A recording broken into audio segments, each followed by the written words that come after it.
पैठण सीमेलगत असलेल्या गेवराई तालुक्यातील बोरगाव येथील शासकीय वाळू लिलावाच्या नावाखाली पैठण तालुक्यातील आपेगाव आणि तुळजापूर शिवारातील गोदावरी नदी पात्रातून खुलेआम अवैध वाळू उपसा सुरू आहे।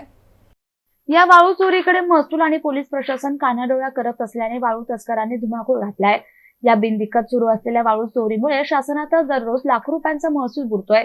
एकीकडे मार्चंड असल्याने तालुका महसूल प्रशासन महसूल वसुलीच्या कामात गुंतले असल्याने वाळू तस्कर या संधीचा फायदा घेत आहेत।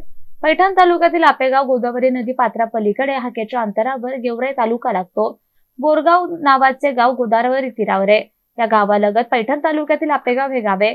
दोन्ही गाव गोदावरी नदी काठावर असल्याने राजरोसपणे वाळू चोरून हायवा टिप्पर या वाहनाने वाळू वाहतूक सुरू आहे। या गेवराई तालुक्यातील बोरगाव गावालगतच्या गोदावरी पात्रातील वाळूचा शासकीय लिलाव झाला आहे। या वाळू लिलावाच्या नावाखाली पैठण तालुक्यातील आपेगाव आणि तुळजापूर शिवारातील गोदावरी नदी पात्रातून मोठ्या प्रमाणात अवैध वाळू उपसा सुरू आहे।